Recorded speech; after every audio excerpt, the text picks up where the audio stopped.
what is the most difficult mode in the PvZ? I doubt, of course, that you have ever asked yourself this question. Well, if you take it into your head now, you will most likely name some kind of, I don't know, endless vasebreaker for example, or something else like that. But in any case, whatever you call it, you will be most harmfully wrong, because the most difficult regime of the PvZ is this one. But before you think what the fuck am I showing you here at all, and I will immediately indicate what this video will be about. I will consider only the first part of the franchise and, of course, only the original game without any modifications. Because there are too many hard modes, where there are a million gargantua at the first level, and trying to choose the most from them is outright crazy. The rest of the games in the same series are also not taken into account, because they all differ very much in style and dynamics, and so it would also be strange to compare them. The only exception that I have made for myself is the opportunity to consider all official publications of the first part of the PvZ, and not just one specific one. If you didn't know there were several of them and at least there are no cardinal differences between them, this one indulgence was enough to eventually come to a rather unexpected conclusion. But more on that later. In general, initially I wanted to build a video so that I would take some complex level, give it a brief description and compare it with the rest of the same. But fortunately I realized that doing a detailed analysis of the complexity of some Aquarium and comparing it with a bobsled bonanza is some kind of a fucking idea, and therefore I changed the concept. Now I tell you right off the bat that the most difficult mode in the PvZ is Endless Survival in the browser demo version. If you don't even understand what it's about right now, then it's okay, I'll explain now. The web version of the PvZ, also known as the demo version, is a free online edition of Plants vs Zombies on a flash, available until sometime on the official website of the PopCap. There are only 3 modes in this version, and they are all cut down in their own way. In the adventures, only the first 14 levels are available to us, and after that the campaign will end and we will be offered to buy the full version. The other 2 are endless modes of Vasebreaker and Survival, added rather simply to keep traffic on the site, because these modes are very incomplete. And now you are most likely wondering how this even relates to the topic of the video. Because judging by my story, everything is extremely easy here and none of these 3 can claim the title of the most difficult mode. But in this case, the first impression is really very deceptive, because the whole difficulty lies in this imperfection of the version. It is important to clarify Survival Endless, as in principle Vasebreaker here are far from their release versions. In Survival, for example, actions take place at night, and only plants obtained up to level 2-4 in adventures are available to us. Well, the composition of zombies, respectively, is several times less than in the original. And even though there are no gargantua, diggers, flyers and other annoying enemies here, it is this mode that I can confidently call the most difficult in the first part of the PvZ. But what is the point? There is one zombie that makes this mode literally impossible, and his name is Giga Football Zombie. This is an exclusive zombie for this version from the entire series of games. If you do not touch all sorts of Chinese versions, it is found only here. And his essence is that he has just a lot of health, and with a small list of plants available in this version, it is very difficult to cope with him. For comparison, he is as strong as Gargantua, but at the same time he is also very fast due to the fact that he is still a football zombie, and together this makes him an unrealistically problematic enemy. But let's digress from it a little, and I'm writing to you what the gameplay process looks like here. This is important for understanding all the aspects that make this mode so difficult. Between each opportunity to choose new plants, we have 2 waves, as in the original Endless Survival, but at the same time there are only 4 slots available for plants, which is very small anyway. Of course, you can object, we have a little plant available here in general, so there is not much need for a large number of slots. But you only have to start playing on your own to understand that this feature of the level is very binding and becomes a very significant problem at the stage of the late game. Well, yes, even despite the fact that survival is seemingly endless, the concept of late game did not use mistakenly, because, in fact, this mode still has an end. Soon you will understand what I mean.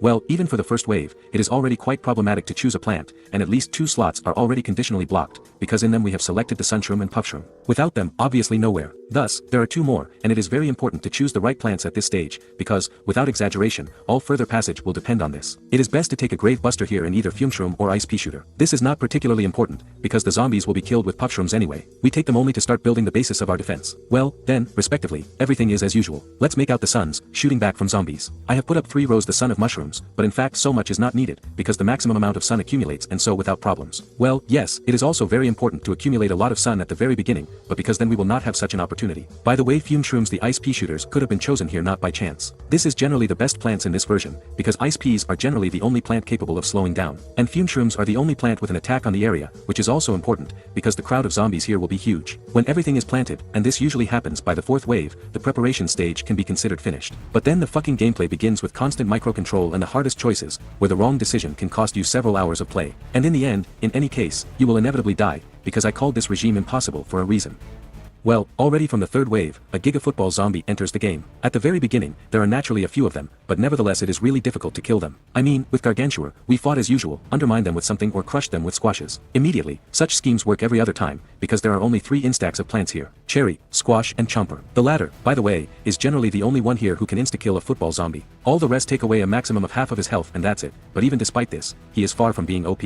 Although it can be exposed as an element of permanent defense, but we will still use it as an instant use plant, because after planting it will be eaten immediately. Planting them in rows, like the mushrooms, of course, no one forbids. But in fact, it's useless, because they will bite anyone except football zombies anyway. Therefore, the best solution would be to spot them right in front of a giga cocksuckers and pray that they don't decide to swallow someone wrong. Grave Buster is also important, not to forget to take a grave regularly, because graves here are no less a problem than in some hard mode. They will appear on each final wave, and depending on the number of waves experienced, their number will grow. And it won't happen like this plus 1 grave every 20 waves. Here it is directly felt, and in the end this system may even become the main reason for losing. On the 19th wave, they are already getting out as many as 10 pieces at a time, and given the duration of the Grave Buster rollback, there is no way to have time to remove everything before switching to the plant selection menu. Plus to this, at least a couple of our plants will be eaten at every call, and therefore this situation comes out. We need at least 1 slot to restore the eaten plants. 3 slots for an insta-kill plants, 1 for the walnut, because it is often necessary to slow down some football zombie, well, and another for the Grave Buster. In total, there are already 6 plants, and I remind you of only 4 slots. Every time you have to sacrifice something, and this is exactly the choice on which the fate of the passage depends.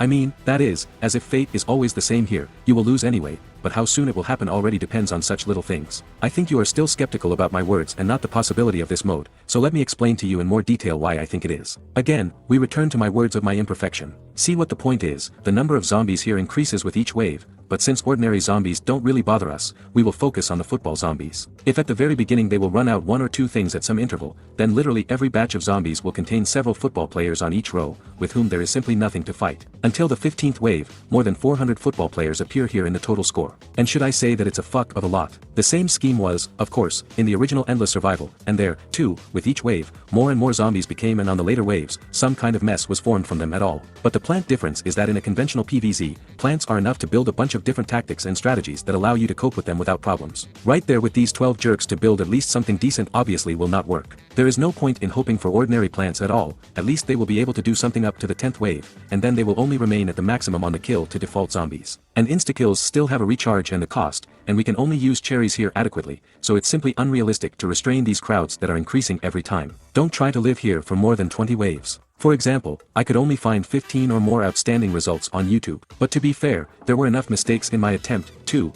and I'm sure that if I try, the result will be better, but I'll probably leave it for you. And again, drawing an analogy with the usual Endless Survival, with the right approach and well-trained, you can beat the waves there literally endlessly. It is not difficult to see this just by searching on YouTube for the gameplay of 1,000 or more waves. And there is no question of any inevitability of losing. The reason for the drain can only be a mistake or inattention of the player, but it is not clear the conditions of the mode themselves. But there is in this version of Infinite Vasebreaker how bad everything is there. I must say Vasebreaker is more justly than Survival, but nevertheless still very, very broken. You won't be able to play this mode indefinitely either. Sooner or later you will inevitably lose. But unlike Survival, here, among other things, you are also a huge influence of RNG. Well, again, for a better understanding, I will describe the gameplay process itself, and here it is also very different from its release version. There are 4 types of placement of vases in total. The first 3 are used from the 0 to the 2nd streak, and the 4th appears for the first time on the 3rd and then repeats on all subsequent ones. And the first 3 presets are quite simple in this regard. There are only 3 or 4 rows of you with almost no complicated zombies. And the 4th one already has 7 rows, that is, as many as 35 vases in total. And here the situation is exactly the same as with Survival. Already from the 2nd streak, a giga football zombie steadily begins to appear in the vases, and with each wave experienced, their number will noticeably increase. There are 4 of them on the addressee stream at once, and this is really a lot,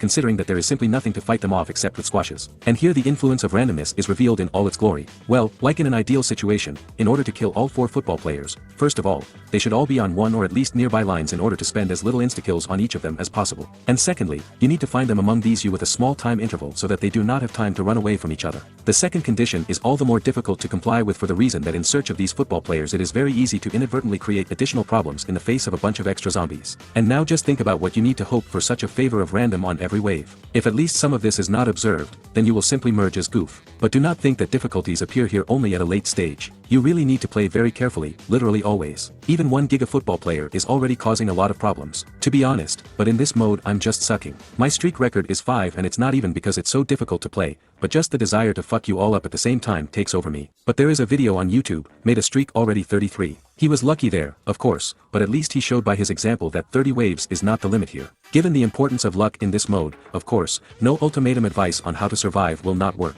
well, there probably won't be so many people who want to play it, so we don't lose much. By the way, I don't think that many of you are well aware of all the chips and features of this version of the PvZ, so in this part of the video I will tell you more about them. Well, let's start with the very base. Even when I was talking about survival, you might have noticed that I have a squash here for some reason, although logically, it cannot be available to me. This is perhaps one of the most striking features of the demo version is on par with the Giga Football Zombie. Instead of a potato mine on the passage of bowling, we get a squash. And this innovation significantly simplifies the gameplay. Well, just imagine how much harder it would be to fight football players with mines. In a late game, they would not be usable at all because of the grave of a fully occupied lawn. Therefore, I do not know for what purpose it was originally done, but in any case, the developers simplified the game a little. But that's not all. Another plant has undergone changes here, namely Cherry Bomb. Here, for some unknown reason, the explosion radius has been greatly increased and now it explodes not 3 by 3 tile, but 3 by 5, that is, 3 in height and 5 in length. There are no more obvious changes in plants and zombies here, except for all sorts of little things, which we'll talk about later.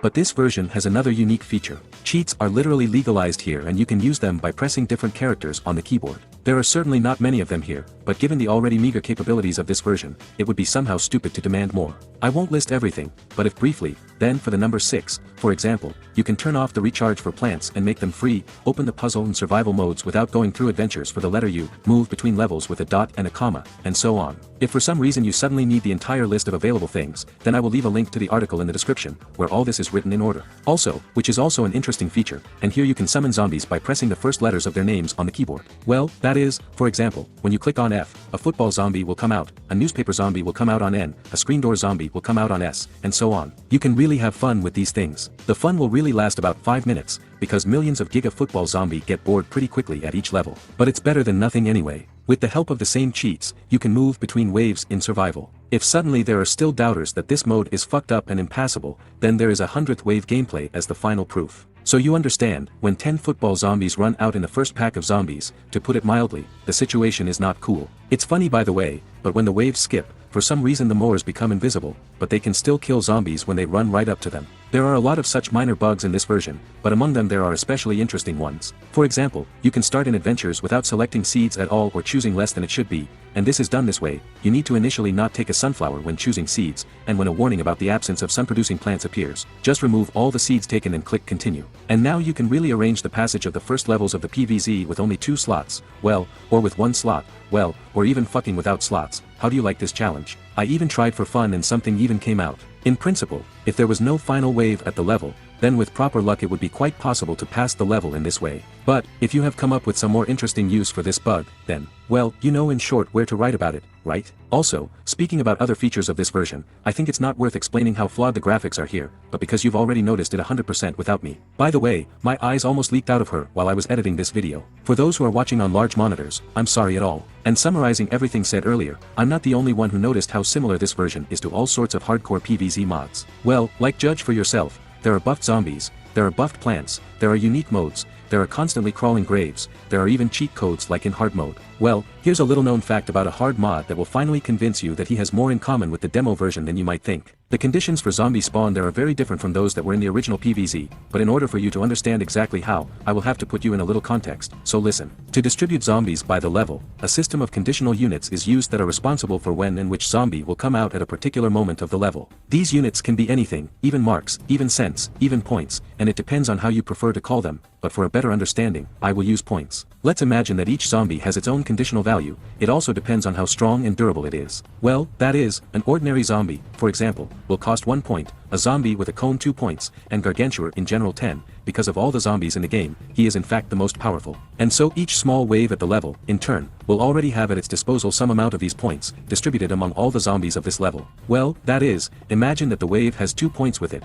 It can spend them either on 2 ordinary zombies standing on 1 point, or spend the entire amount on 1 zombie from a cone that worth just 2. And accordingly, each new wave will have an increasing number of these points in order to be able to spawn even more powerful zombies as you progress through the level. Thus, the possibility is excluded that the first zombie will immediately come out some football player, dancer, or anyone else, which makes the game much more balanced and honest to the player. and in the original, this system worked more than fine. All zombies had a fair value, and waves had a fair amount of points. But in hard mode, everything is a little different. You see, the developer didn't give a shit at all about how enhanced zombies were in his modification. And even to a newspaper zombie who is literally stronger than Gargantua, he did not change the cost at all. With a football zombie, things are exactly the same. Although he became twice as strong, he did not start spawning less often at all. And that doesn't remind you of anything. In the demo, this is exactly the same situation. Powerful football zombie with a lot of health will be spawned from the third wave in the same amount in which he would have been remembered in the original game. And it's fucking unfair. And now, knowing all this, you involuntarily wonder, what the fuck? Well, like this is literally an ordinary demo. Its only purpose was just to bait the player to buy the full version, and why there are so many references to all sorts of hardcore mods is not at all clear. The question, of course, remains open, but I'm really still amazed by the fact that for all its uniqueness and originality, this is not some fan version, but the official damn edition of the PvZ. Even more strange is that the developers added a bunch of additional content here, knowing that this version of the game loses in all aspects to its original, and they also hide a half of it. The demo version is, without exaggeration, one of the most interesting phenomena in the entire history of PvZ. And as for me, she deserves much more attention than it has. Well, basically it's everything. It's all I could say. Subscribe and like, and I went to make the next video.